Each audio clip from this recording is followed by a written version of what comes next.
बीच में अब आप लोगों को बोलना नहीं है, पहले समझ लेना, ठीक है। हाँ, तो अब धारा विद्युत चैप्टर 3 का टॉपिक फर्स्ट लेक्चर स्टार्ट करते हैं। क्वेश्चन है आपका फर्स्ट लेक्चर में, धारा से आप क्या समझते हैं, है ना। धारा से आप क्या समझते हैं।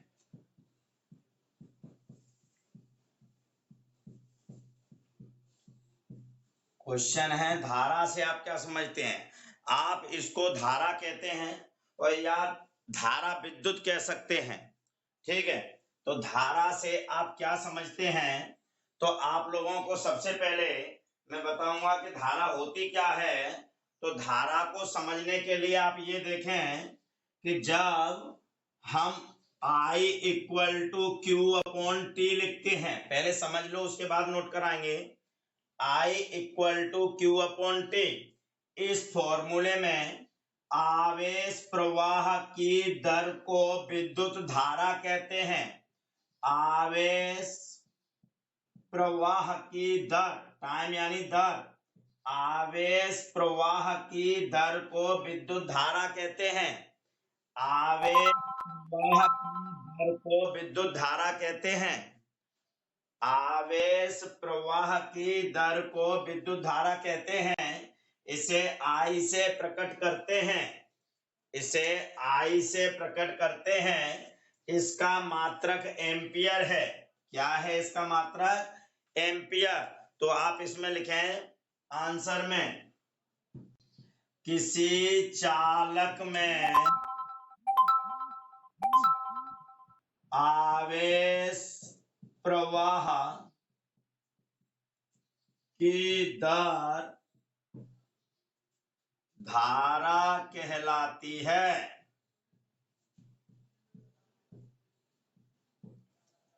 कहलाती है। I इक्वल टू Q/T, ये इसका फॉर्मूला है।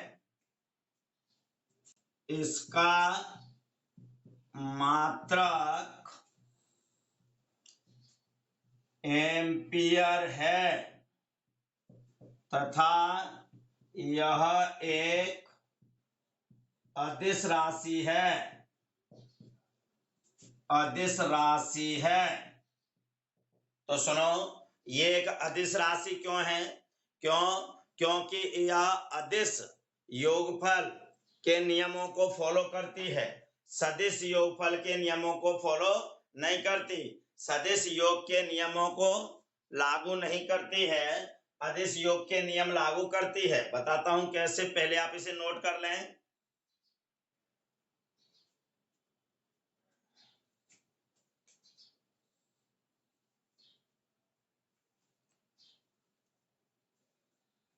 नोट कर लिया?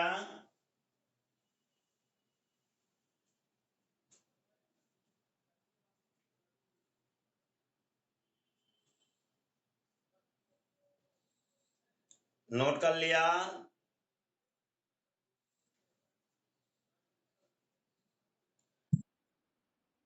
ओके।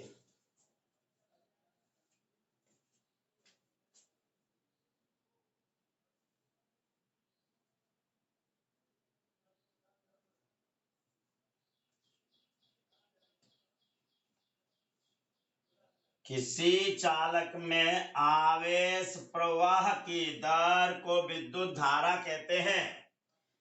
आवेश प्रवाह की दर को विद्युत धारा कहते हैं। इसका मात्रक एम्पियर है तथा यह एक अदिश राशि है। अदिश राशि है। इस धारा में परिमाण भी होता है और दिशा भी होती है, दोनों चीजें होती हैं, परिमाण और दिशा, लेकिन फिर भी यह अदिश राशि है। क्यों? तो सुनो, जब मानो इधर से आपकी 5 एम्पियर धारा आ रही है, ध्यान से समझना, इधर से 2 एम्पियर करंट आ रहा है, इनके बीच में आप सपोज करो 60 डिग्री का एंगल है। कितना कितना मान लिया? 60 डिग्री। लेकिन इधर जो धारा जाएगी वो कितनी होगी? इधर जो धारा जाएगी वो 2 और 5 7 एम्पियर की होगी, यानी कि इनके योग में इस एंगल का कोई उपयोग नहीं हुआ। इन दोनों का योग इस एंगल से नहीं बदला, यानी ये सदिश योग नियम का पालन नहीं करती, इससे ये नहीं बदली। 7 तो ये सदिश योग के नियम का पालन नहीं करती। जैसे आपने इधर से आपकी करंट आ रहा है 5 एम्पियर, इधर से आ रहा है 2 एम्पियर और यहाँ एंगल है 90 डिग्री। अब इधर आएगा 7 एम्पियर, यानी एंगल से इन करंट में कोई चेंज नहीं हुआ। एंगल बदला तो भी वैल्यू वही है, यानी कि यह सदिश योग नियम का पालन नहीं करती। भाई धारा में दिशा भी होती है और परिमाण भी होता है। धारा में दिशा, जो विद्युत धारा है उसमें दिशा भी है, दिशा है और परिमाण है। अगर दिशा परिमाण दोनों होते हैं तो उसे हम सदिश बोलते हैं, सदिश। लेकिन ये सदिश नहीं है।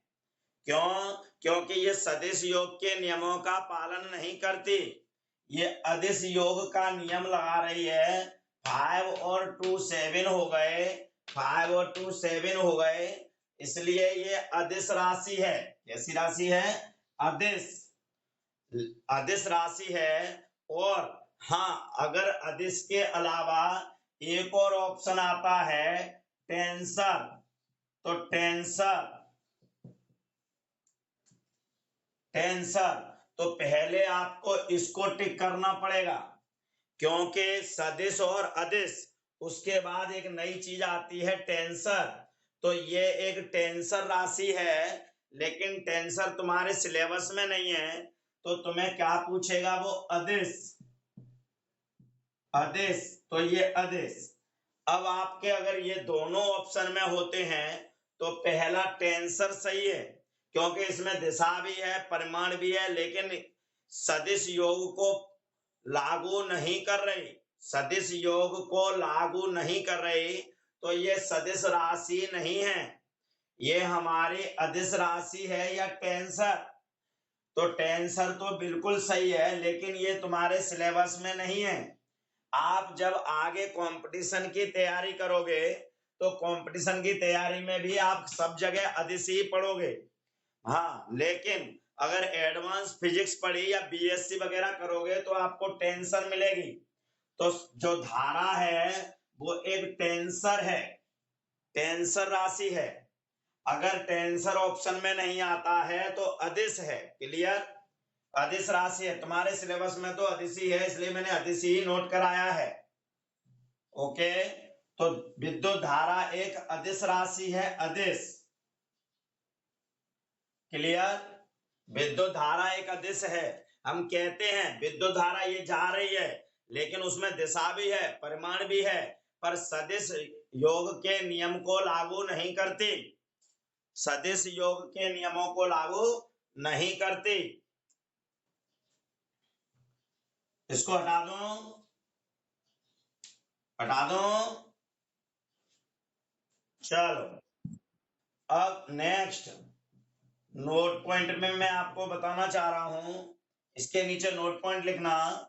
उसमें I इक्वल टू, अभी फॉर्मूला लिखा आपने Q अपॉन T। क्या आप Q का फॉर्मूला नहीं यूज कर सकते? NE upon T। अरे भाई, Q का फॉर्मूला NE जब यूज होगा जब हमें चार्ज गिवन है, टाइम भी दिया हुआ है और नंबर ऑफ इलेक्ट्रॉन फाइंड करने हैं, इलेक्ट्रॉनों की संख्या ज्ञात करने हैं। इलेक्ट्रॉनों की संख्या ज्ञात करने के लिए हम n का इस वाले फॉर्मूले का यूज करेंगे। और जैसे ये है, इस चालक में इधर से धारा बह रही है, इधर के लिए कितने समय में, मान लो 2 सेकंड में यहां से आवेश 2 कूलम गया। कितना गया? 2 कूलम। तो विद्युत धारा का मान कितना होगा? 2 सेकंड में 2 कूलम आवेश गया तो विद्युत धारा कितनी होगी? 1 एम्पियर, क्योंकि इसमें Q अपॉन टी, तो Q अपॉन टी 2/2 1 एम्पियर। अब कभी कभी तात्क्षणिक धारा यानी कि तात्क्षणिक समय ले लेते हैं। तात्क्षणिक समय का मतलब होता है क्षण भर के लिए, पल भर के लिए। तो तात्क्षणिक समय को हम डेल्टी लिखेंगे या dt लिख सकते हैं। क्लियर? और हम तात्क्षणिक के लिए डेल लगा लो, डेल टी और डेल क्यू, ये हम तात्क्षणिक ले रहे हैं। तात्क्षणिक यहाँ पे तात्क्षणिक आवेश है और तात्क्षणिक समय है, तो इसका फॉर्मूला हमारा क्या बन जाएगा? Del q upon del t. Clear? Del q upon del t, या हम इसमें d q upon d t differential अवकलन फॉर्म में भी लिख सकते हैं इसे, d q upon d t. तो ये सब इसी की फॉर्म है अलग अलग। यानी तात्क्षणिक का मतलब होता है क्षण भर के लिए, क्षण भर के लिए समय लें और आवेश क्षण भर बाद बदल भी तो सकता है। तो ऐसी कंडीशन में हम डेल लगा सकते हैं और उसकी जगह कम के लिए, अल्प के लिए डी का यूज कर सकते हैं। यानी इसे हम अवकलन रूप में भी लिख सकते हैं। ठीक है, अब आप मुझे ये बताएं कि इसमें इस चालक में इधर से इधर धारा जा रही है, इधर से इधर धारा एक तरफ से दूसरी तरफ जा रही है, या इस तरफ से इस तरफ आए। जिस दिशा में धारा बहेगी उसके विपरीत दिशा में इलेक्ट्रॉन बहते हैं। धारा जिस दिशा में बहती है उसके विपरीत दिशा में, अभी धारा इधर है तो इलेक्ट्रॉन किधर होंगे? इस तरफ होंगे इलेक्ट्रॉन। धारा की विपरीत दिशा में इलेक्ट्रॉनों का, धारा की विपरीत दिशा में इलेक्ट्रॉनों का प्रवाह, धारा की विपरीत दिशा में इलेक्ट्रॉनों का प्रवाह होता है। क्लियर? तो इसके लिए हम आपको बता रहे हैं, पहले इसमें नोट कर लो, यहां n बराबर इलेक्ट्रॉन की संख्या, और सबका तो पता है T मतलब क्या है? यहाँ दर, दर यानी समय, Q मतलब आवेश, तो लिख देते हैं T मतलब समय, Q मतलब आवेश। ठीक है, आवेश। अब इसके बाद सेकंड नोट पॉइंट, विद्युत धारा हमेशा किस दिशा में बहती है? धनावेश की दिशा में। विद्युत धारा के लिए मैं एक चित्र बता रहा हूं, उससे समझना। ये आपके लिए एक डायग्राम बना रहे हैं, ए चालक है और बी चालक है। इसको हमने प्लस आवेश दे दिया और इसे हमने दे दिया माइनस, मतलब ऋणावेश। इस पे है धनावेश, इस पे है ऋणावेश। इनको एक सुचालक तार द्वारा जोड़ दिया। अब आप मुझे बताएं कि इस पे कौन सा आवेश है? धनावेश, और इस पे है ऋणावेश। अब आपको ये बताना है कि धारा किधर से किधर जाएगी और इलेक्ट्रॉन किधर से किधर जाएगा। धारा और इलेक्ट्रॉन को बताने के लिए हमें विभव बताना पड़ेगा। इस पे धन है तो इसका विभव उच्च है, यानी कि इसका उच्च विभव है, और इसका है निम्न विभव। अब आप मुझे बताएं,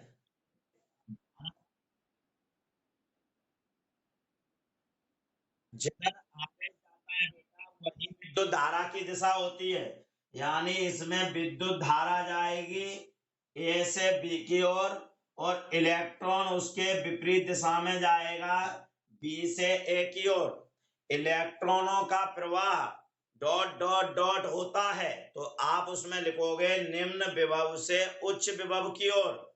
ऑब्जेक्टिव में अगर आता है इलेक्ट्रॉनों का प्रवाह होता है निम्न विभव से उच्च विभव की ओर, और धारा बहती है उच्च विभव से निम्न विभव की ओर। अब तुम एक बात कर रहे थे, आवेश। अब तक हम एक ही चालक लेते थे तो आवेश बोलते थे, अब वह चीज बहने लगी तो धारा बन गई। क्या बन गई? धारा। यानी कि आवेश प्रवाह की दर को विद्युत धारा कहते हैं। अब हम आवेश बहाएंगे लेकिन उसका समय भी बताएंगे। तो आवेश प्रवाह की दर यानी कि आवेश अगर समय के अनुसार बहता है, उसमें समय भी ले लेते हैं, तो उसे हम विद्युत धारा कहते हैं। क्लियर? तो आप लोगों को ये बात क्लियर हो गई, इलेक्ट्रॉन हमेशा निम्न विभव से उच्च विभव की ओर जाते हैं और विद्युत धारा उच्च विभव से निम्न विभव की ओर प्रवाहित होती है। क्लियर? क्लियर हो गया ये? हाँ। अब बात आती है कि इसमें धारा की दिशा क्या होगी। तो धारा की दिशा धनावेशों के बहने की दिशा में लेते हैं। तो अगला पॉइंट लिखो, धन आवेशों के प्रवाह की दिशा में ही विद्युत धारा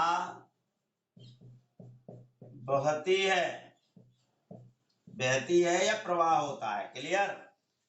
अब इसमें थर्ड पॉइंट,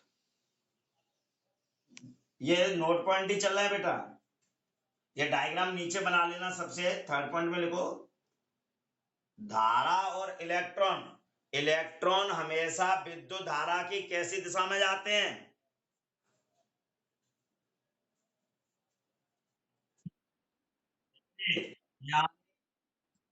विपरीत दिशा, यानी जो इलेक्ट्रॉन है यानी ऋणावेश है, वो विद्युत धारा की विपरीत दिशा में प्रवाहित होते हैं। तो ऋणावेश यानी धारा की दिशा के विपरीत होते हैं। ऋणावेश यानी इलेक्ट्रॉन।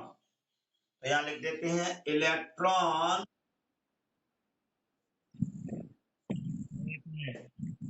आपने ये पॉइंट नोट करा, आप माइक ऑफ करो पहले, माइक तुरंत ऑफ किया करो। मेरी बात सुनो, पहले ये नोट पॉइंट नोट करोगे, उसके बाद ये, उसके बाद इलेक्ट्रॉन विद्युत धारा की विपरीत दिशा में प्रवाहित होते हैं।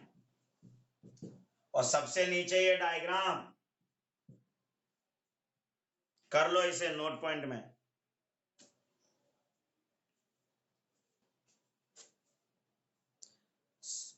सबसे नीचे ये डायग्राम बनाना है आपको।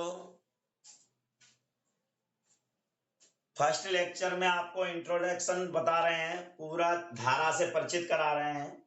ये ध्यान रखना, ये ऑब्जेक्टिव में आता है, ये डायग्राम जरूर बनाना।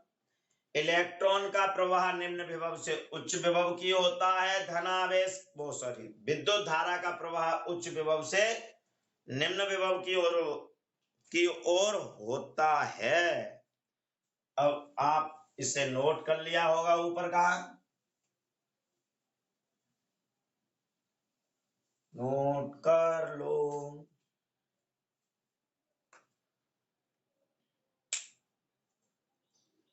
आवेश प्रवाह की दर को विद्युत धारा कहते हैं। बताओ, विद्युत धारा आवेश?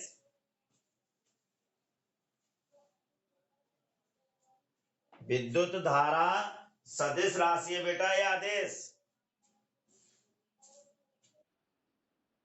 आदेश। इसका मात्रक क्या है? Good, ampere. इसे आई से प्रकट करते हैं, है ना। चलो हटा दो इसे।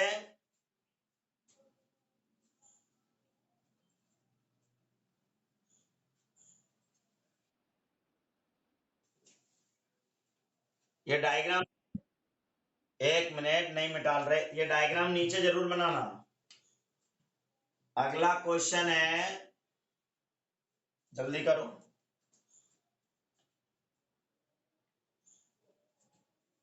अब से अगला क्वेश्चन है, धारा का मात्रक तथा विमीय सूत्र लिखिए। तो आंसर, मात्रक तो आपको आता है। हाँ, मात्रक में एक मात्रक और बता रहा हूं मैं। फॉर्मूला है I बराबर Q/T। तो Q का कूलाम, T का सेकंड, तो एक मात्रक ये भी है, कूलाम अपॉन सेकंड या एम्पियर। कूलाम अपॉन सेकंड या एम्पियर, यही आएगा एम्पियर। क्लियर? एम्पियर।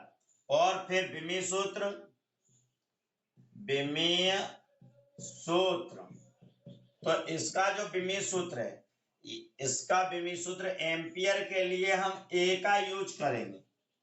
ये विमीय सूत्र हो गया भाई। एम्पियर के लिए हमने किसका यूज करा? ए का। और या M0 L0 T0 A, ठीक है, सब जीरो है।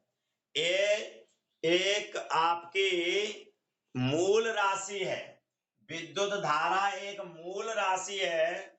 जिसने 11th में कुछ पढ़ा हो उसे याद होगा कि कुछ राशि मूल राशियां होती थी और कुछ व्युत्पन्न राशियां होती थी।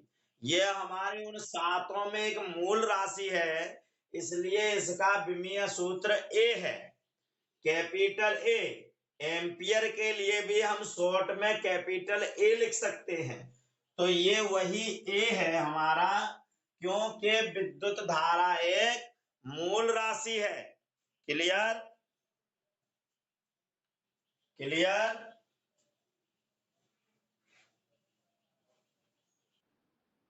विद्युत धारा एक मूल राशि है। अगला क्वेश्चन आता है आपका, एक एम्पियर की परिभाषा लिखो।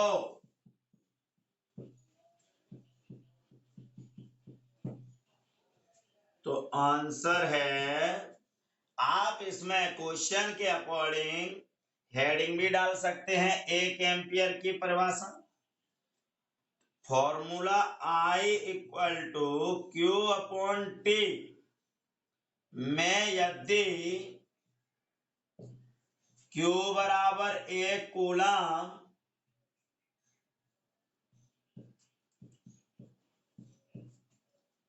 T बराबर 1 सेकंड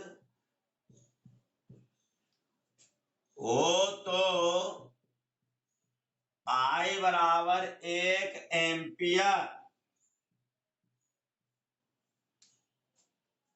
Q बराबर 1 कूलम, T बराबर 1 सेकेंड, Q बराबर 1 कूलम, T बराबर 1 सेकेंड हो तो I बराबर 1 एम्पियर।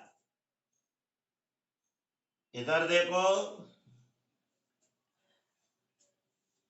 यदि किसी चालक में 1 कूलम आवेश को 1 सेकेंड तक प्रवाहित किया जाए तो उसमें बहने वाली धारा 1 एम्पियर कहलाती है। यदि किसी चालक में, यदि किसी चालक, चालक जानते हो जिसमें धारा बहती है, तार, यदि किसी चालक में 1 कूलम आवेश को 1 सेकंड तक प्रवाहित किया जाए तो उसमें बहने वाली धारा 1 एम्पियर कहलाती है। यदि किसी चालक में, बोलो आगे,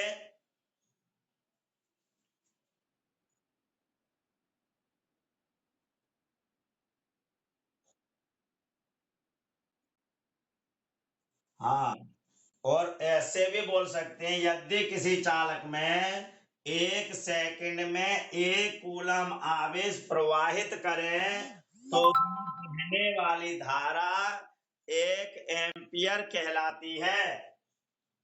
यदि किसी चालक में, इधर से करूं या इधर से, जिधर से भी लिखना चाहो, यदि किसी चालक में 1 कूलम आवेश, 1 कूलम आवेश को 1 सेकंड तक प्रवाहित किया जाता है तो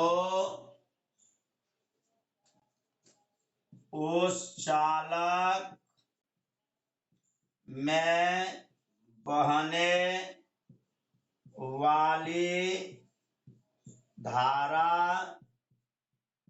1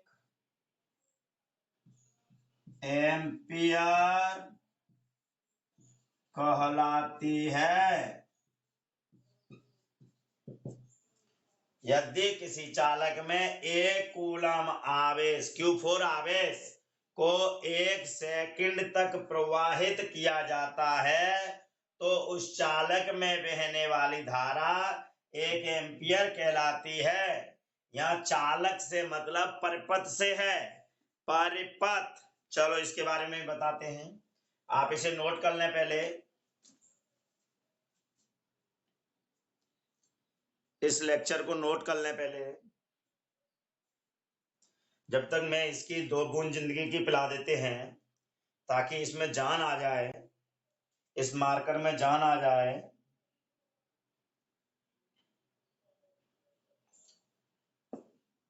आप लोगों मुझे ये बताइए, ऐसी एक जगह बताइए जहां आपने विद्युत धारा बहती देखी हो। कोई एक उदाहरण जहां विद्युत धारा को देखा हो आपने।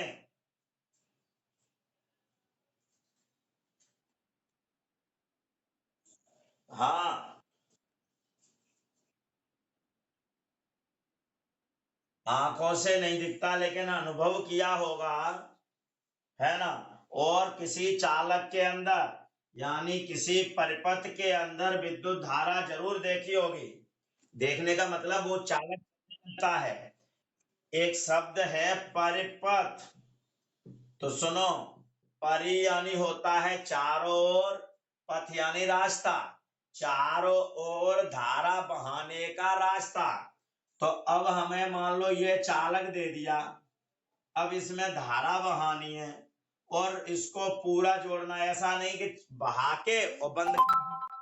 अब तक हम क्या करते थे, इधर से करंट देते थे, बस देते थे। अब काय से दे रहे हैं उसके बाद उसे हटा लेते थे। अब तो हम इसमें धारा बहानी है। परिपथ, परि यानी चारों ओर, पथ यानी रास्ता। ये रास्ता आपका पूरा होना चाहिए। क्या ये पूरा हो गया रास्ता? चारों ओर का रास्ता कंप्लीट हो गया।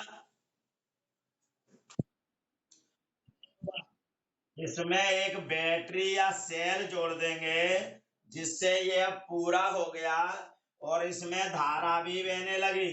धारा ए सिरे से बी सिरे की ओर बह रही है, धन से ऋण की ओर। तो फिर ये बताओ, धन से ऋण की ओर धारा बहती है, इलेक्ट्रॉन किधर जाएंगे इसमें? यानी बी से ए की ओर इलेक्ट्रॉन बहेंगे। क्लियर? और ये क्या है, एक चालक है ना, यानी ये पूरा एक परिपथ है। इसको क्या बोलेंगे? परिपथ। अब किसी परिपथ में आप क्या लगाओगे? गांठ लगा दें।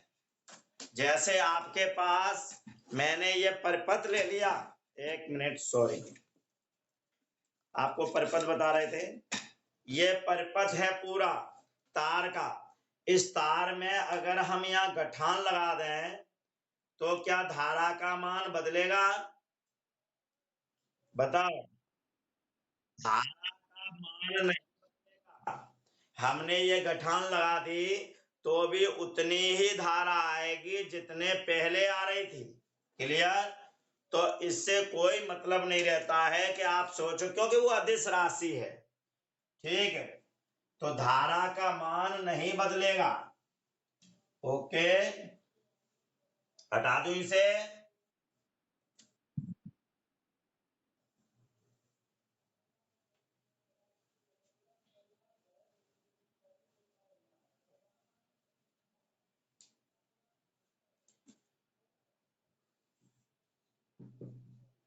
नेक्स्ट क्वेश्चन है धारा घनत्व से आप क्या समझते हैं?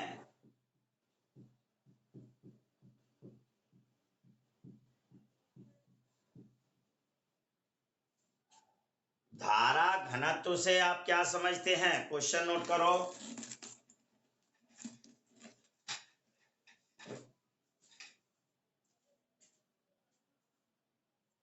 जो वहां पे लाइट गिर रही है वहां लिखा है समझते हैं।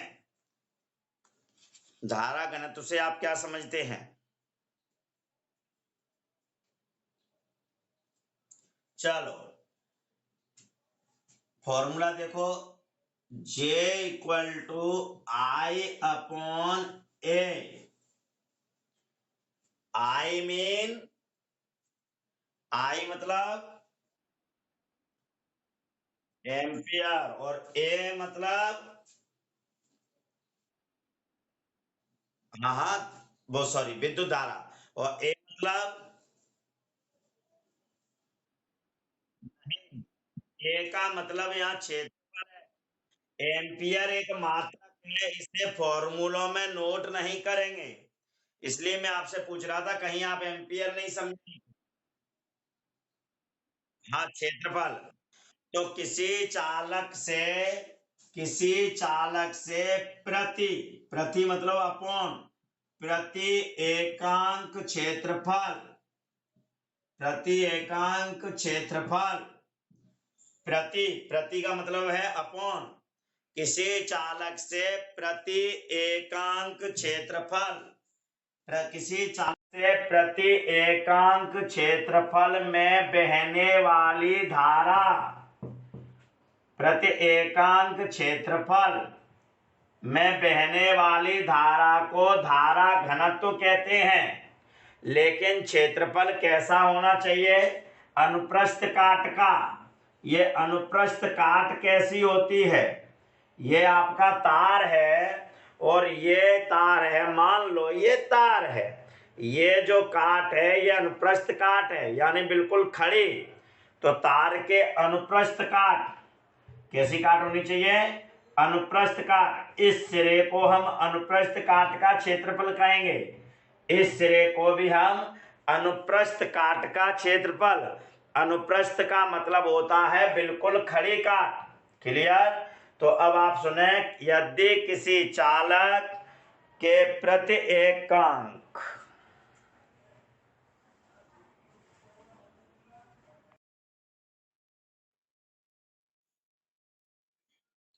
यदि किसी चालक के, अब हम धारा घनत्व तो वापस बता रहे हैं, लिंक चली गई थी। हाँ, मैं अनुप्रस्थ काट का जो परिच्छेद की बात कर रहा था, परिच्छेद, यानी ये जो है, ये हिस्सा इसका परिच्छेद कहलाता है। अनुप्रस्थ क्षेत्रफल या अनुप्रस्थ काट का क्षेत्रफल, तो इनको क्या बोलते हैं? परिच्छेद। परिच्छेद शब्द बार बार आएगा, तो परिच्छेद यानी खड़ी काट। क्लियर? या अनुप्रस्थ काट, है ना? तो इधर देखो, यदि किसी चालक के प्रति एकांक परिच्छेद मतलब प्रति एकांक क्षेत्रफल, प्रति एकांक क्षेत्रफल के परिच्छेद से बहने वाली धारा को धारा घनत्व कहते हैं। यदि किसी चालक के प्रति एकांक क्षेत्रफल परिच्छेद से, परिच्छेद शब्द जरूरी है बोलना, परिच्छेद से होकर बहने वाली धारा को धारा घनत्व कहते हैं यदि किसी चालक के प्रति एकांक क्षेत्रफल परिच्छेद प्रति एकांक क्षेत्रफल परिच्छेद से होकर बहने वाली धारा को धारा घनत्व कहते हैं। यदि किसी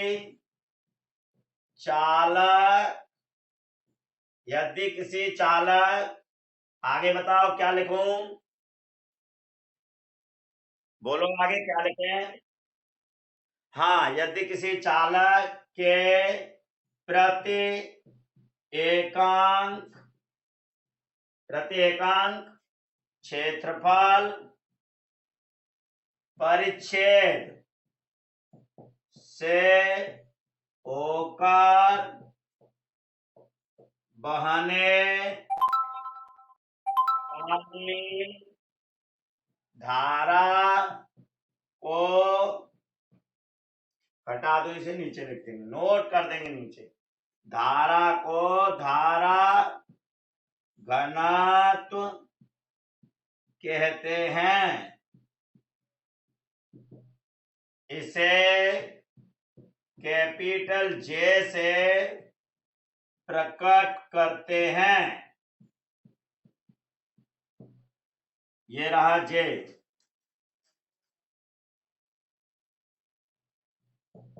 I/A। अब I का मात्रक है एम्पियर और क्षेत्रफल का मात्रक है मीटर स्क्वायर। तो धारा घनत्व का मात्रक हो गया एम्पियर अपॉन मीटर स्क्वायर। यह एक सदिश राशि है। अगर ये सदिश राशि है तो इसमें दिशा भी होगी। दिशा किधर होगी? जिधर धारा बहती है, यानी धारा घनत्व की दिशा धारा की दिशा में ही होती है। धारा की दिशा यानी धनावेशों की दिशा। जिस दिशा में धनावेश प्रवाहित होते हैं वही दिशा किसकी होती है? धनावेश प्रवाहित होते हैं वही किसकी होती है? हाँ, तो धारा घनत्व की दिशा धन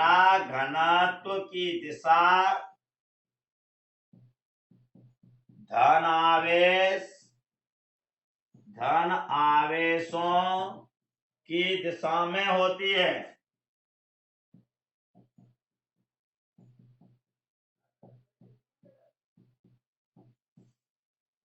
धारा घनत्व की दिशा धनावेशों की दिशा में होती है। आप इसे नोट कर लें, नोट करें। मात्रक समझ में आ गया कि अलग से लिख रहा हूं एम्पियर अपॉन मीटर स्क्वायर।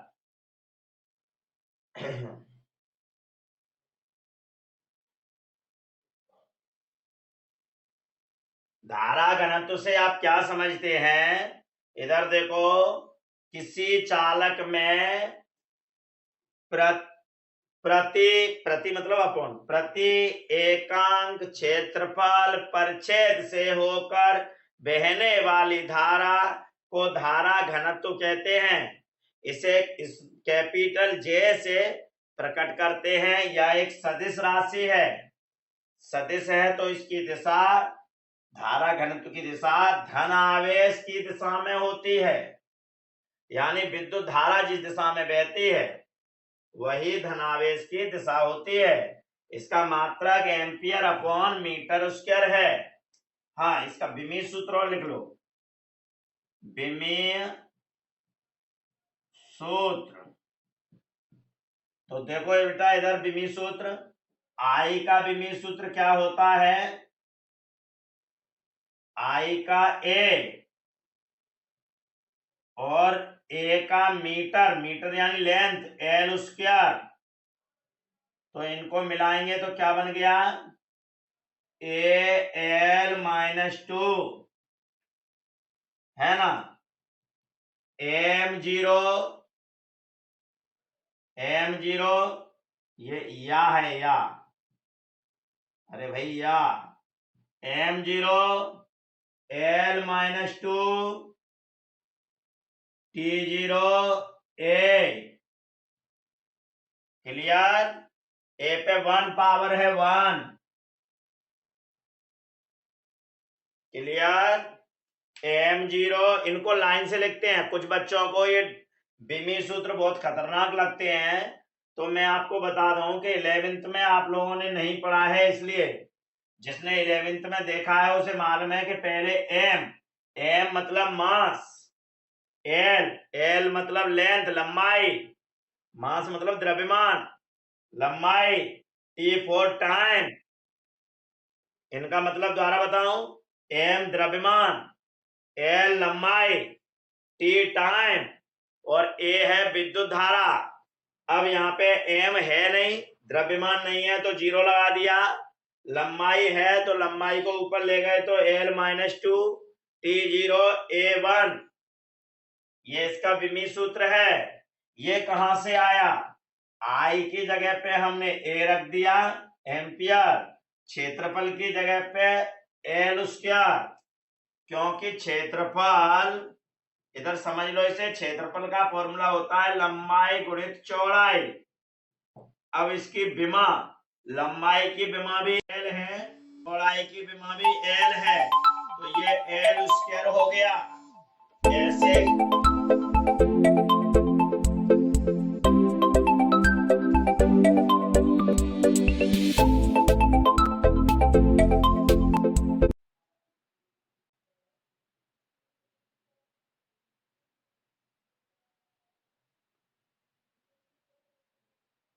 बेटा अभी एक बच्चा ज्वाइन नहीं हो पाया था, तो वो कॉल कर रहा था, तो बीच में कॉल मत लगाया करो, किसी से दोस्त से बोल दिया करो। गोलू ऐड हो गए क्या बेटा? अच्छा कोई बात नहीं, ये नेट है, इसमें यही तो सुविधा है। आप लोग कभी ऐसा हो तो किसी जो तुम्हें मालूम हो कि ये क्लास ले रहा है उसको बोल दिया करो, है ना। कोशिश ये करा करो जब कोई किसी दोस्त का नंबर नहीं हो तब कॉल किया करो, है ना। लेकिन ज्यादातर किसी से बोल दिया करो कॉल करके, क्योंकि वो थोड़ा डिस्टर्ब होगा या सब हो जाते हैं, तो उससे वो हमें बता देगा तो हम ऐड कर देंगे। चलो, और फिर अगर किसी भी दोस्त का नंबर ना लगे तब ऐसा करा करो। चलो, हाँ मैं ये बता रहा था लंबाई उसका, बोलो, याद अभी हुआ था ना कि थोड़ी देर हो गई हटे।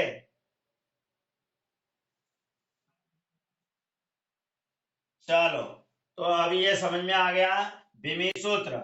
एम्पियर के लिए ए एम, यानी सॉरी ये क्या है, मीटर, क्षेत्रफल, क्षेत्रफल के लिए एल स्क्वायर। कैसे आया क्षेत्रफल का? अगर किसी को नहीं हो मालूम हो तो इसे टॉप पे लिख लेना, 11th नहीं पढ़ी हो तो इसे टॉप पे नोट कर लेना, ठीक है। अगर इसकी जगह आयतन होता तो ऊंचाई और हो जाती, एल की पावर 3 हो जाती।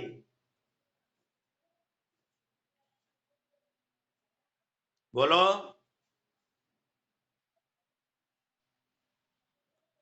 जे को धारा घनत्व, करंट डेंसिटी, धारा घनत्व,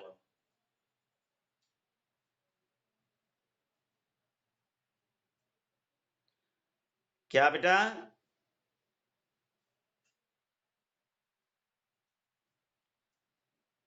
उल्टा जे, हाँ टाउ, टाउ ऐसा होता है, टाउ ये है। अच्छा ये पूछ रहे थे ये टाउ, टाउ और जे, टाउ ये है और जे ये है।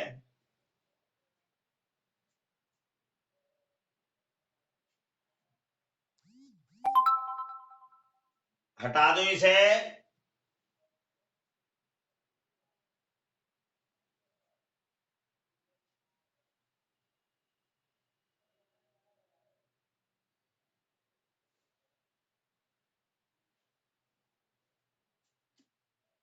अब आपको धारा घनत्व तो क्लियर हो गया, कोई डाउट तो नहीं है? एक न्यूमेरिकल नोट करो, 1 मिनट, सॉरी एक तार में 2 मिनट में, एक न्यूमेरिकल नोट करें, एक तार में 2 मिनट में 2 कूलम आवेश प्रवाहित होता है, धारा का मान ज्ञात करो।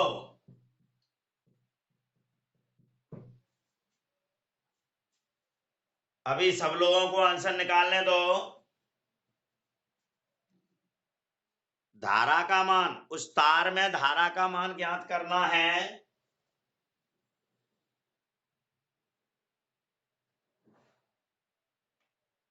तो इधर देखें, धारा का मान ज्ञात करने के लिए आप लोगों ने सबने करा होगा, 2 मिनट का टाइम दिया है, यानी कि दिया है t बराबर 2 मिनट, यानी कि 2 इंटू 60 सेकंड। पहले अगर ये मिनट में दिया है तो इसे एसआई सिस्टम, एसआई मात्रक में बदलेंगे। एसआई मात्रक मतलब सेकंड, अंतरराष्ट्रीय पद्धति में बदलेंगे, अंतरराष्ट्रीय पद्धति। और Q बराबर 2 कूलम। अब इसको कुछ नहीं बदलना है। अब हम आगे बढ़े तो I बराबर Q अपॉन T। Q का मान 2 है, T का मान 120 है। आगे आप समझदार हैं, एक काम करो, सिंपल करने के लिए एक तरीका बता दूं। इधर 12 कूलम कर दो, हो गया सिंपल, कट गया, आंसर आ गया।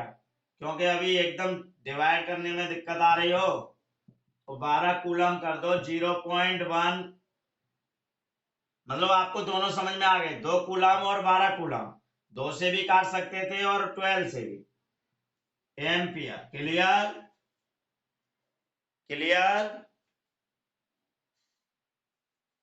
अरे भाई, आपने अगर 2 से भी करा है तो कोई दिक्कत नहीं है, मैंने आपको 12 से भी करा दिया है और 2 से भी। 2 का 2/120 आएगा, तो इसे काट लेना।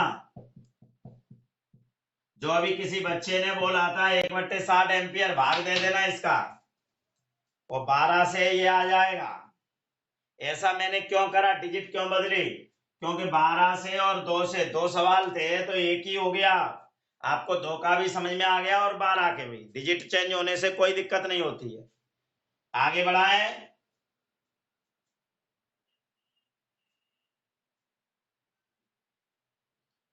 ये सॉल्व कर लिया। चलो चलो, अगला क्वेश्चन नोट करो। अगला क्वेश्चन, एक तार में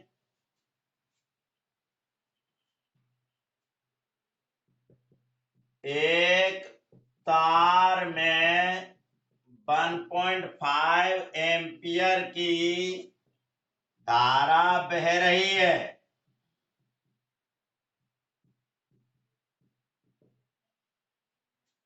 1.5 एम्पियर की धारा बह रही है और बह रही है,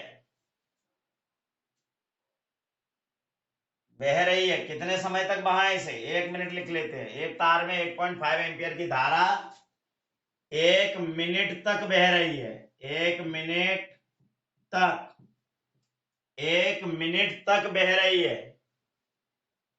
एक तार में 1.5 एम्पियर की धारा 1 मिनट तक बह रही है। कितनी देर तक बह रही है? 1 मिनट तक बह रही है। 1 मिनट तक बह रही है। तो आप क्या क्या चीज ज्ञात करोगे इसमें? पहला निकालो, तार में प्रवाहित आवेश, यानी आवेश की मात्रा निकालो, है ना? कि कितना आवेश बह रहा है इसमें, और दूसरा इसमें निकालो आप इलेक्ट्रॉन की संख्या, इसको कैपिटल एन ले लो भले। चलो ये दोनों चीज सॉल्व करो। एक तार में 1.5 एम्पियर की धारा 1 मिनट तक बह रही है। इधर आपको दिखाई नहीं दे रहा है तो मैं इधर लिख देता हूं, नीचे नोट कर रहा हूं। धारा 1 मिनट तक बह रही है। बहना मतलब प्रवाहित होना। तो ये ज्ञात करो, मैंने क्वेश्चन लगा दिया, क्वेश्चन मार्क। इसका मतलब है आवेश की मात्रा, यानी तार में प्रवाहित आवेश, इसका मतलब है इलेक्ट्रॉन की संख्या। ये सब मैंने आपको पहले नोट कराए थे फर्स्ट फॉर्मूले में। तो आप लोग इसे सॉल्व करें।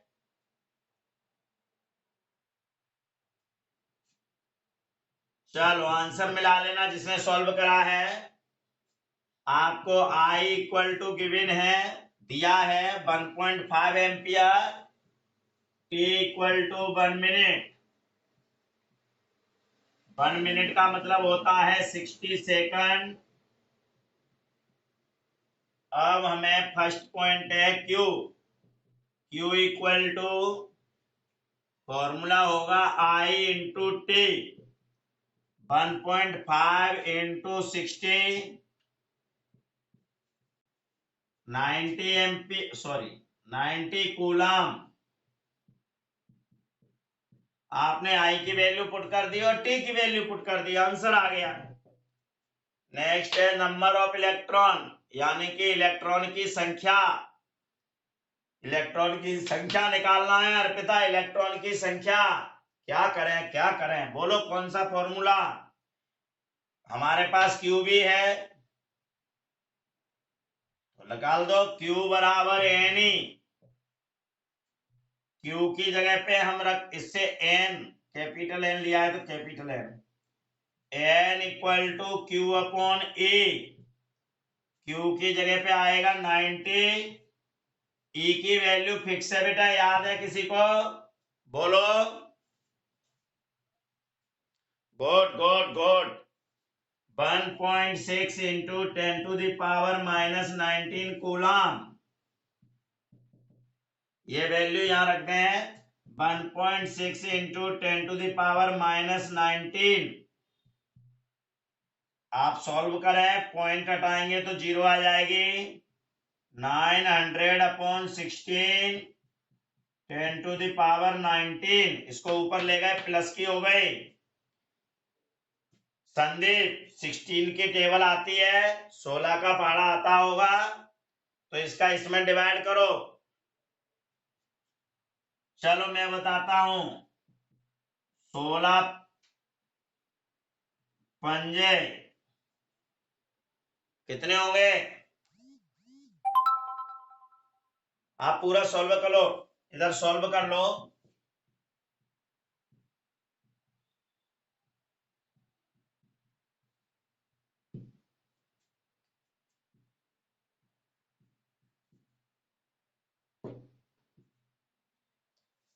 करो सॉल्व।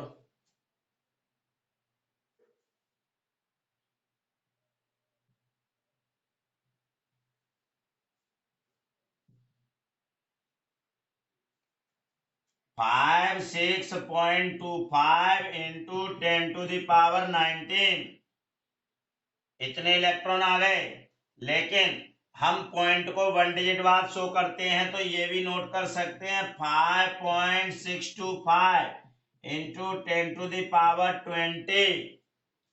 ये दोनों एक ही वैल्यू हैं। अब मुझे ये बताओ, क्या इतने इलेक्ट्रॉन हो सकते हैं। देखो कुछ चीजें मैं आपको बता दूं, आपने फर्स्ट चैप्टर नहीं पढ़ा।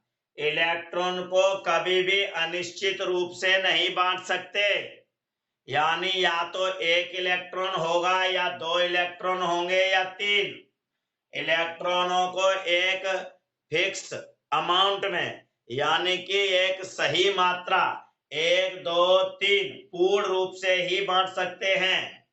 आप उन्हें ऐसे नहीं लिख सकते 1.5 इलेक्ट्रॉन 2.5 इलेक्ट्रॉन 3.5 इलेक्ट्रॉन।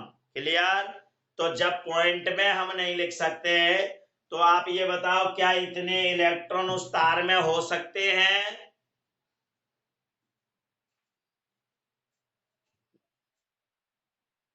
नहीं, सॉल्व मैंने कर तो दिया बेटा, दिख तो रहा है। यहां तक आपको दिख रहा है, ये भी आंसर है और ये भी। ये 1 डिजिट इधर कर दी तो इधर 20 कर दिया है। पॉइंट को इधर किसका आया तो पावर इंक्रीज हो गई है, घात बढ़ गई, 19 की जगह 20 हो गई है। दिख रहा है अब?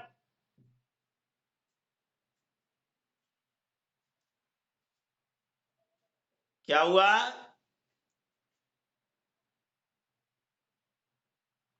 हाँ, पॉइंट खिसकाने से घात बढ़ती है। ये तरीका मैंने एक दिन और बताया था, फिर बताता हूं मैं आप लोगों को ये कैसे होता है। जैसे मान लो आप इसको अच्छी तरह समझ लें, ये दिमाग में कंसेप्ट नहीं रखें कि पॉइंट खिसकाने से घात बढ़ती है। ये तो कभी पॉइंट इधर खिसका रहे हैं तो प्लस की पावर, यहाँ पे पावर प्लस की है तो वो बढ़ गई। अगर पॉइंट इधर खिसकाते तो वो माइनस हो जाती। तो इसको देखने के लिए आप यहां देखो, ये लिख दिया मैंने 10 टू द पावर 19। अब मुझे एक पॉइंट इधर खिसकाना है तो मैं इसमें 10 का गुणा कर दूं और 10 का भाग। अब बताओ पॉइंट इस जीरो से खिसकेगा तो इस जीरो को से पॉइंट खिसका दो इधर, तो ये आ गया, और इस जीरो को इसमें ऐड कर दो। क्लियर? अगर आपका इस जीरो से अगर इधर खिसकाना होता तो इसका गुणा कर देते, फिर इससे कम हो जाती। क्लियर? जितना पॉइंट खिसकाना हो उतने का मल्टीप्लाई और डिवाइड कर दो, फिर आप ये देखो कि किस जीरो से हमारा काम चल रहा है। क्लियर? ये मैंने एक दिन और बताया था और फिर बता रहा हूं, रिपीट कर रहा हूं इसको, और ये अच्छी तरह से समझ लेना। चलो, अब आपका आंसर जो आया है, मैं ये पूछ रहा हूं क्या इतने इलेक्ट्रॉन इस तार में बह सकते हैं? बिल्कुल बह सकते हैं। क्यों? क्योंकि जब 10 की घात 20 का इसमें गुणा होगा तो पॉइंट तो अपने आप ही गायब हो जाएगा। तो इसलिए पॉइंट के रूप में तो वो है नहीं, दिख भले ही रहा है कि 5.625, लेकिन ये पॉइंट में दिख रहा है पर पास में 10 की घात 20 लिखा है। अगर 10 की घात 20 का गुणा इसमें करेंगे तो पॉइंट हट जाएगा। क्लियर? क्लियर? अब नेक्स्ट क्वेश्चन, नेक्स्ट क्वेश्चन लिखो। एक तार के परिच्छेद से, एक तार के परिच्छेद से यदि 1 मिली सेकंड में, एक तार के परिच्छेद से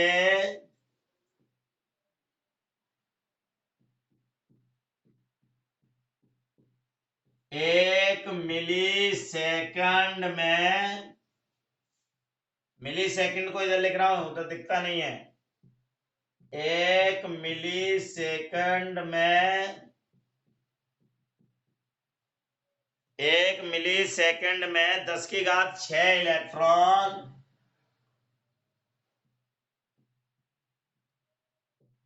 इलेक्ट्रॉन गुजरते हैं।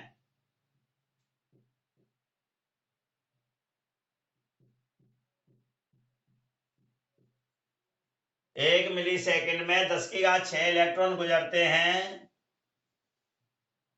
तो उसमें इतने इलेक्ट्रॉन गुजर रहे हैं, तो तार में बहने वाली धारा निकालो, धारा की गणना करो।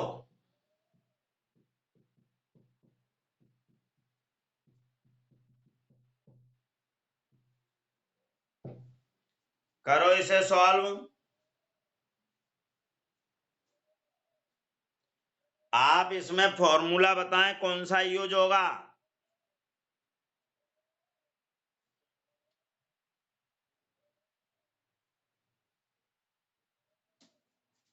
एक मिनट, किसने आंसर बोला? आई बराबर कौन सा? बिल्कुल सही। इधर देखो, हमें इसमें ये इलेक्ट्रॉन दिए हैं, दिया है n बराबर 10⁻6 इलेक्ट्रॉन,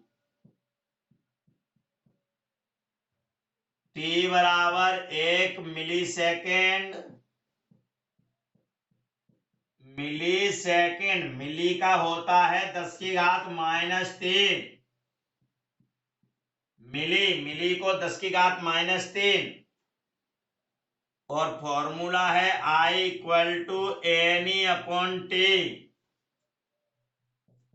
E की वैल्यू आपको मालूम है 1.6 × 10⁻−19। T की वैल्यू है -3। आगे आप सॉल्व करो।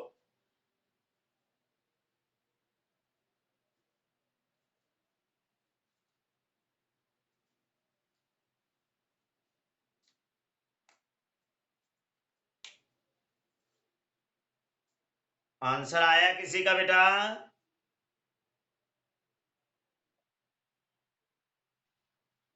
बिल्कुल सही आंसर है। देखो, इसको ऊपर ले जाएंगे तो ये प्लस की हो जाएगी, 6 और 3 9। अब 9 इसमें से माइनस करोगे, 10 एम्पियर। ओके, गुमशुदा। अच्छा, ये आंसर आ गया क्या?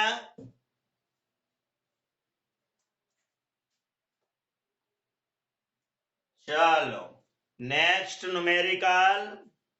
आप लोग आराम से कर लें, किसी का अगर नोट नहीं हो पा रहा हो तो बोल दो, इतनी स्पीड से भी नहीं कराएंगे फिर। अभी नोट कर रहे हो? कर लो आराम से। क्या निकालना बताओ बेटा? समय। ये समय ये निकालना। इसके लिए तो आप याद करना, 1 मिली बराबर 10⁻−3। ये मिली, जैसे सेंटी होता है, सेंटी, 1 सेंटीमीटर नहीं होता, 10⁻−2। ऐसे ही 1 मिलीमीटर लिखोगे तो 10⁻−3 मीटर आएगा, सेकंड लिखोगे तो सेकंड आएगा। ऐसे ही इसमें है, 1 सेंटी सेकंड होती तो हम यहाँ 10⁻−2 सेकंड लिखते। ये आपको याद करना पड़ेंगे। अब ये याद कहाँ से करोगे? अरे क्लास 5th में थे ये। मिली, सेंटी, है ना, किलोमीटर। ठीक है, तो ये इसमें निकालना कुछ नहीं है। ये 1 मिली मतलब 10⁻−3, वो मिलीमीटर वाला मिली है, या मिली सेकंड दे दिया है।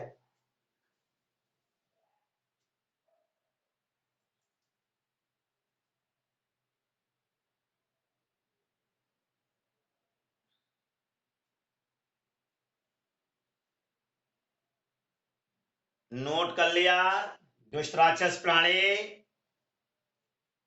संदीप, नोट कर लिया बेटा? ये रोहित नाम से कौन ऐड हुआ है भाई? रोहित, अंकिता। हाँ, चलो, अब पता है कि हाँ क्लास ले रहे हो। नहीं तो क्या है, कभी कभी तुम कहीं खो जाते हो। ये दुनिया बहुत बेकार है, इसमें पता नहीं कितने काम रहते हैं बच्चों को। ऐसा लगता है सबसे ज्यादा भगवान काम बच्चों से करवाता है, पढ़ाई का, घर का। बहुत परेशान है ये, बस अपनी परेशानी कह नहीं पाते। अगर ऑफलाइन की जगह ऑफलाइन होता, ऑनलाइन की जगह, तो आप अपनी परेशानी भी हमें बता देते कि सर हम बहुत दुखी है ना। चलो, अपनी दुख भरी कहानी किसी मोड़ पर किसी दुष्ट को मत सुनाना, नहीं तो मजाक समझेगा। चलो आगे बढ़ते हैं, आगे बढ़ते हैं, आगे बढ़ते हैं। अबे अगला क्वेश्चन नोट करें, अगला क्वेश्चन नोट करें। एक चालक तार का अनुप्रस्थ परिच्छेद क्षेत्रफल, एक चालक तार का अनुप्रस्थ परिच्छेद क्षेत्रफल, अरे इधर नहीं दिखता, इधर नहीं दिखता सर, इधर क्यों लिख रहे हो? परिच्छेद क्षेत्रफल 0.1 सेंटीमीटर स्क्वायर है। ये तार की मोटाई है, मोटाई। जो अनुप्रस्थ परिच्छेद है ना, वो इस मोटाई वाले हिस्से का परिच्छेद है, इस मोटाई वाले सिरे का क्षेत्रफल है। ये जो मोटाई दिख रही है ना, मोटाई, इसका क्षेत्रफल है। चलो आगे नोट करें। इससे प्रति सेकंड, इससे प्रति second 6.25 into 10 to the power 15 electron गुजरते हैं।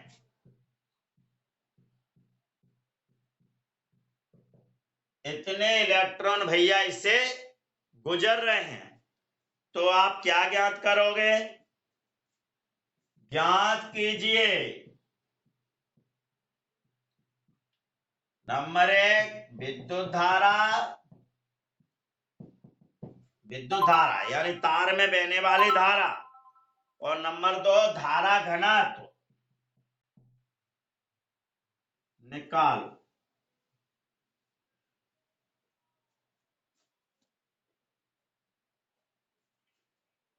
ये आपको ही सॉल्व करना है। एक चालक तार का अनुप्रस्थ परिच्छेद क्षेत्रफल 0.1 सेंटीमीटर स्क्वायर है। सबसे पहले न्यूमेरिकल में आप सेंटीमीटर, मीटर, इन पे ध्यान दिया करो कि सेंटीमीटर में है तो हमें इसे मीटर में बदलना है ना। तो पहले सेंटीमीटर को, क्षेत्रफल को मीटर में कैसे बदलें? पहले सेंटीमीटर को मीटर में चेंज करें, सेंटीमीटर को मीटर में चेंज करें। जब सेंटीमीटर मीटर में चेंज हो जाए मीटर स्क्वायर में, तब इलेक्ट्रॉन को ले लें और धारा निकालें और धारा घनत्व करो।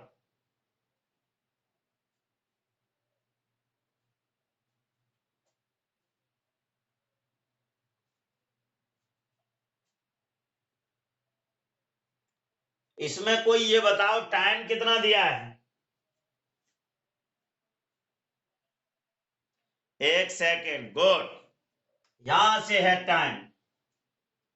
चलो आंसर दिया है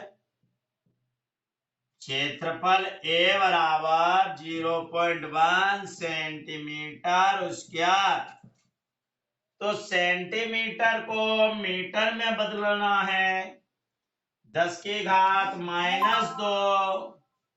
अभी तो बताया था ये -2। अब ये सेंटीमीटर पे 2 है तो इस पे भी 2। अरे भाई 1 सेंटी का मान बताया था ये, तो 1 सेंटी का मान कितना था? 10 की घात -2। अब हमारे पास यहाँ 2 सेंटीमीटर है तो इस पे 2 तो लगेगी ना, और ये मीटर की पावर 2। क्लियर? ये हो गया 0.1, 2 दूनी 4 मीटर की पावर 2। अब हम आगे बढ़े। t बराबर 1 सेकंड,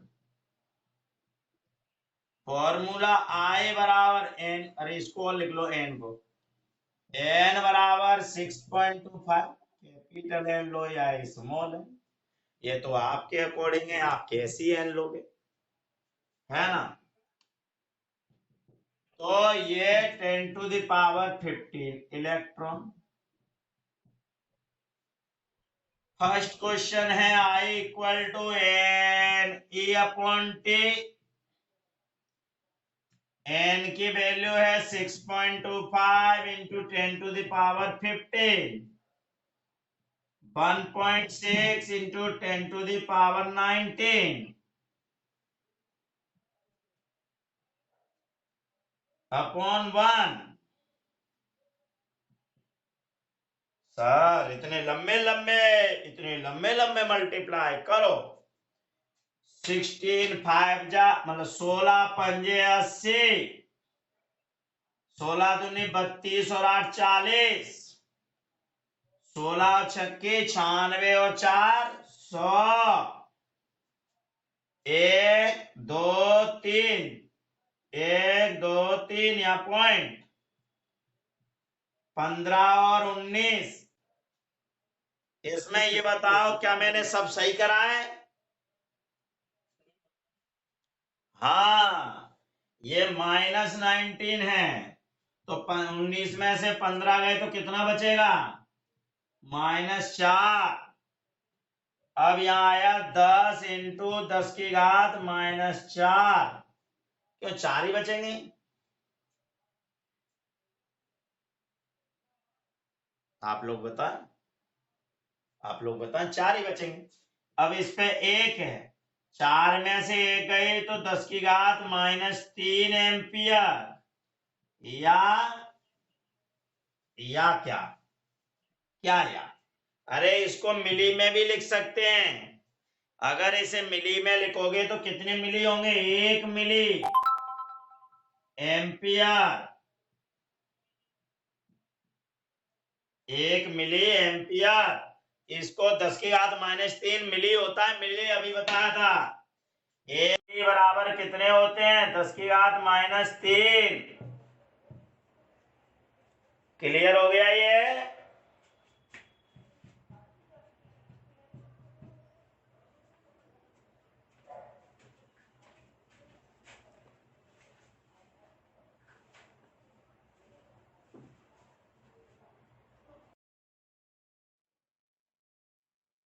हाँ भाई, इसे रिपीट करने के लिए मैं यहां से वापस बता रहा हूं। ये तो आपको पता ही है ना। एक चालक तार का अनुप्रस्थ परिच्छेद क्षेत्रफल 0.1 सेंटीमीटर स्क्वायर है। इससे प्रति सेकंड यानी 1 सेकंड में इतने इलेक्ट्रॉन गुजरते हैं। 6.25 इंटू 10⁻15 इलेक्ट्रॉन गुजरते हैं। तो ज्ञात करो धारा, प्रवाहित धारा और धारा घनत्व। तो धारा निकालने के लिए आप फॉर्मूला लगाएं, I equal to n upon t. N की वैल्यू 6.25 इंटू 10⁻15, 1.6 इंटू 10⁻19। टी की वैल्यू कितनी है? T equal to 1। अब इन्हें सॉल्व करोगे, 16 पंजे 80, 16 दूनी 32 और 8 40, 16 छक्की 96 और 4 100। यहाँ पॉइंट आ गया, इंटू 10 की घात -4। 1 10 और कम कर दी तो 10 की घात -3 एम्पियर, या 1 मिली एम्पियर। ये हो गया आपका धारा। अब फर्स्ट पॉइंट अगला है धारा घनत्व, J equal to I upon A। I की वैल्यू निकले आई 10 की घात -3 एम्पियर, क्षेत्रफल 0.1 इंटू 10 की घात -4। अब इसको ऊपर ले जाओ तो प्लस की हो जाएगी, इसका पॉइंट हटा दो तो 10 आ गया, -3 + 4 10 into 10 100 ampere meter -2 ampere meter -2। Clear?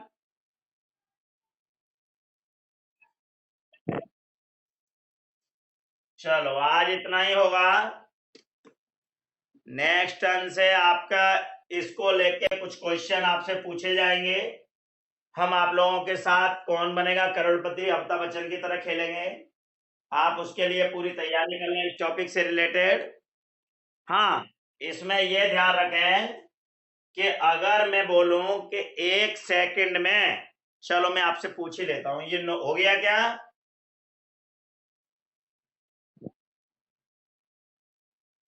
अब आप लोग बताएं 1 सेकंड में, 1 सेकंड में किसी चालक से 1 सेकंड में किसी चालक से इधर से इधर 1 एम्पियर धारा बह रही है। इसका मतलब क्या है? कितने इलेक्ट्रॉन बह रहे हैं? 1 सेकंड में किसी चालक से 1 एम्पियर धारा बह रही है, तो इसका मतलब कितने इलेक्ट्रॉन बह रहे हैं उस चालक से 1 सेकंड में? ये निकालो। गलत, गलत। कूलम भी नहीं आएगा, कूलम वगैरह तो आएगा, तो कूलम नहीं आएगा क्योंकि इलेक्ट्रॉन की संख्या पूछ रहा हूं। कितना? 1 गलत है, बिल्कुल गलत है।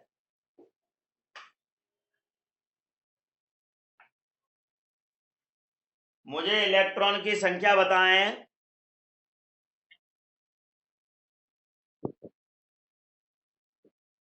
बेटा उसको सॉल्व करो तो इलेक्ट्रॉन आ जाएंगे, बिल्कुल सही पहुंचे आप। 1 आ गया, लेकिन उसे सॉल्व करो तो इलेक्ट्रॉन की संख्या आ जाएगी। अपॉन को सॉल्व नहीं कर सकते। अरे यार क्यों नहीं कर पाएंगे? 1/1.6 इंटू 10⁻19 है। इसको ऊपर ले जाओ, प्लस का हो गया, इसका पॉइंट हटा दो 10, एक 0 इधर से ले लो। अब डिवाइड आता होगा तो डिवाइड कर लो।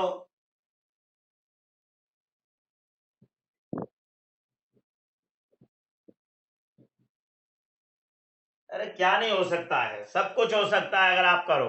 अब कुछ बच्चे कह रहे हैं ये कहां से आया, तो सुनो।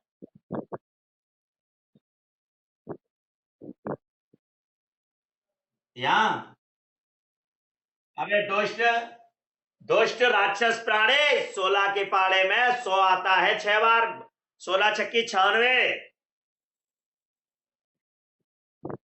वो दुष्ट सबसे ज्यादा के लिए देते हैं भाग। ऐसा नहीं करते हैं कि आप 16 का पारा 100 में दे रहे हो तो 5 बार 80 लिखो। नहीं, 6 बार आए तो छाने चार। अरे फिर क्या, 5 बार ही क्यों दे रहा है? क्यों 4 बार दे दे, 3 बार दे दे। मजे आते हैं 5 लिखने में। चलो आप इधर सुने, ये कैसे आया?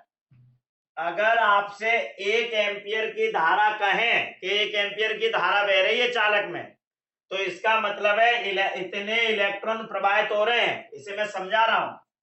I equal to NE/T।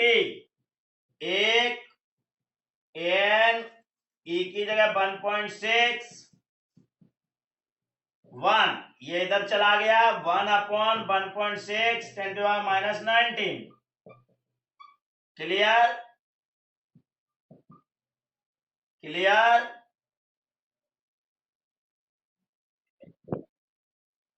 अब आपको ये समझ में आ गई, तो आप एक टॉप पे लिखें 1 एम्पियर का अर्थ,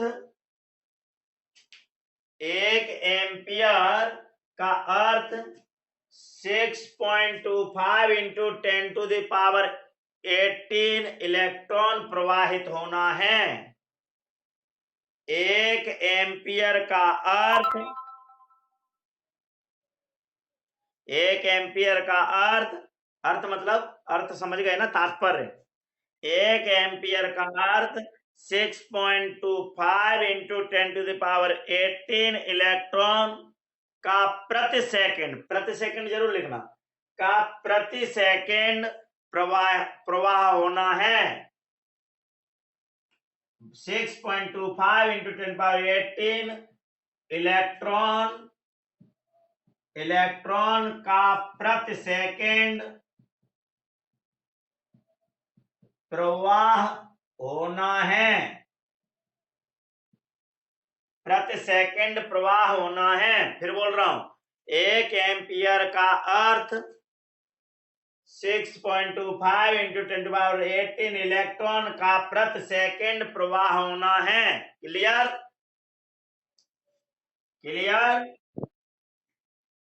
क्या बेटा? अरे ये क्वेश्चन नहीं है, ये मैंने बोला टॉप पे नोट कर लो। अगर आपने नीचे कर लिया है तो उसे नोट डाल देना, नोट। मैंने क्वेश्चन नहीं लिखाया, क्वेश्चन इससे पूछा था। क्लियर? अरे क्वेश्चन भी आ जाए कि 1 एम्पियर धारा 1 सेकंड में प्रवाहित हो रही है तो इलेक्ट्रॉन की संख्या ज्ञात करो, तो ऐसे ही करेंगे।